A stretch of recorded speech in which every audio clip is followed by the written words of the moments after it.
तो यहाँ पर प्रश्न आया था 2024 के सेटे में सही गलत। ठीक है, तो इसको कैसे हल करते हैं देखते हैं। यदि किसी बिंदु के निर्देशांक 0, 2 है तो वह किस अक्ष पर स्थित होगा। प्रश्न सिंपल है बट इसको थोड़ा सा समझना पड़ेगा, किस अक्ष पर स्थित होगा। ठीक है, तो अक्ष क्या होता है पर इसको जान देखें। यहाँ पर एक एक एक अक्ष अक्ष अक्ष और ये वाई अक्ष है। ठीक है, ए प्लस साइड होता है एक्स और इधर माइनस होता है। इसी प्रकार ये वाई अक्ष का ये प्लस साइड है और ये माइनस साइड है।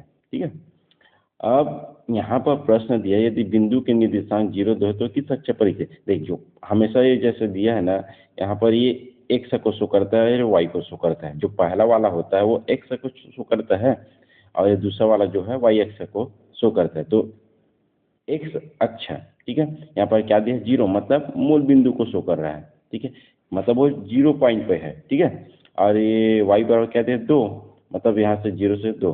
तो ये कौन सा अक्ष को शो कर रहा है, वाई अक्ष को शो कर रहा है। तो ये प्रश्न क्या बोल रहा है, यदि किसी बिंदु के निर्देशांक 0, 2 है तो वह एक्स अक्ष पर स्थित होगा। तो क्या हो जाएगा, ये प्रश्न का जो सही है या गलत है, ये गलत होगा।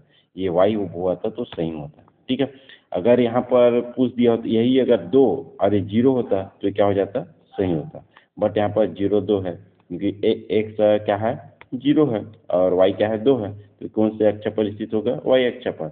लेकिन यहाँ पर प्रश्न क्या क्या एक्स अक्ष पर क्या है, तो ये क्या है, गलत है। ठीक है, अब नेक्स्ट प्रश्न देखते हैं जो आया था उसको। ये थोड़ा सा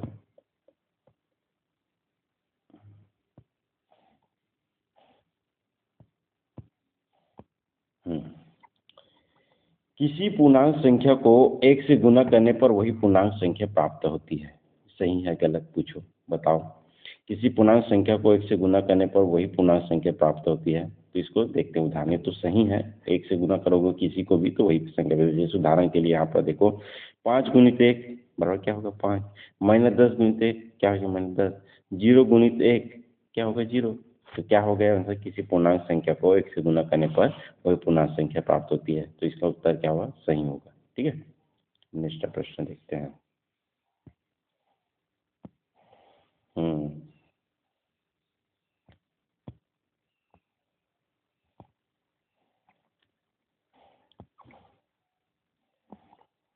5 तथा 10 का तृतीय अनुपाती 20 होगा।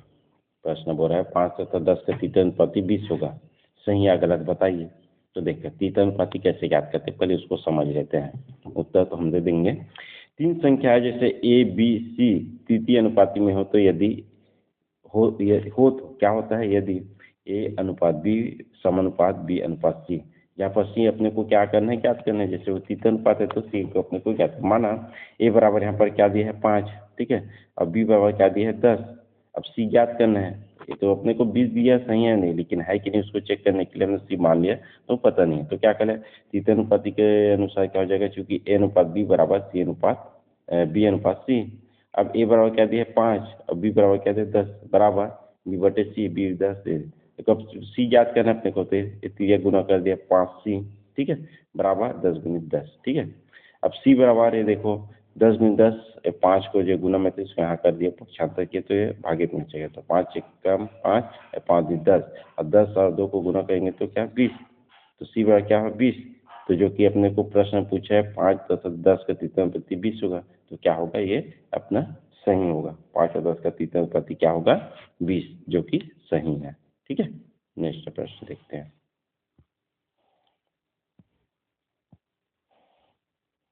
हम्म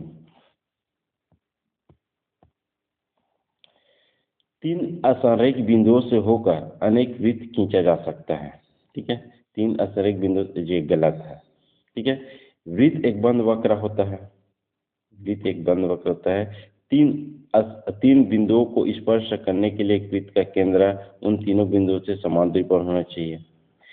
ऐसा केवल एक ही बिंदु होगा जो 3 बिंदुओं से समान दूरी पर होगा। याद रखें, अगर 3 बिंदु एक सीधी रेखा में है तो उनसे होकर कोई वृत्त भी नहीं खींचा जा सकता। ये भी बात है। तो ये जो प्रश्न पूछा है सही गलत, वो गलत है। अगर आपको 2 बिंदु पर दिए हैं तो उनसे होकर अनंत वृत्त खींचे जा सकते हैं। लेकिन यहाँ पर दिया 3 असंरेख बिंदुओं से होकर अनेक वृत्त खींचा जा सकता है, ये गलत है। ठीक है, जैसे उदाहरण हम यहाँ पर देखते हैं, जैसे अपने पर यहाँ पर देखो देखो देखो, कलर चुन लेते हैं, ये 3 बिंदु है। अब इससे अनेक वृत्त कैसे खींचोगे? तीनों बिंदु होना चाहिए ना, ये यहाँ पकड़ रही है वो छूट गया, तो ऐसा गलत है।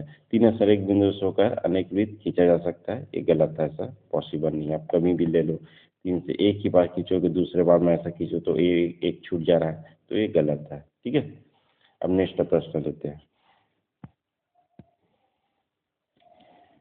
देखो,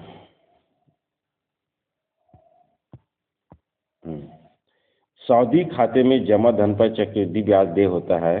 ठीक है, सावधि खाते में जमा धन पर चक्रवृद्धि ब्याज देय होता है, ये बिल्कुल सही। आप किसी बैंक में जमा करोगे तो उसमें आपको चक्रवृद्धि ब्याज मिलता है। सावधि खाते की बात कर रहे हैं ना, सावधि खाते क्या होता है इसको देखते हैं। हाँ बिल्कुल सही है, इसका उत्तर देना होता है। सावधि जमा खाते पर आमतौर पर चक्रवृद्धि ब्याज दिया जाता है। इसका मतलब यह है कि आपको न केवल आपके मूलधन पर ब्याज मिलेगा, बल्कि पहले मिल चुके ब्याज पर भी ब्याज मिलेगा। यह कैसे काम करता है देखो, जैसे कि आपने मूलधन वह राशि जो अपने खाते में जमा कराई है, हर कोई व्यक्ति अपने खाते में जमा करता है पैसा, ठीक है, तो उसका क्या मिलता है? ब्याज मिलता है। तो ब्याज मूलधन पर आपको मिलने वाला अतिरिक्त ब्याज धन, ठीक है, ब्याज क्या होता है? जैसे आपने 5 या 10 से जमा किया, तो उसके साल भर में 5% 10% जो ब्याज का रहता है बैंक का, उसके अनुसार मिलता है, तो वो होता है ब्याज होता है। अब मूलधन और ब्याज आपको फिर जुड़ेगा, आप उस अगर आप उसको नहीं निकाले हो तो उसका फिर मिलेगा, जिसको बोलते हैं चक्रवृद्धि ब्याज, पहले मिल चुके ब्याज का भी ब्याज मिलने वाला। तो यहाँ पर प्रश्न पूछा है सावधि खाते में जमा धन पर चक्रवृद्धि ब्याज देय होता है, तो ये क्या है? सही है। धन्यवाद।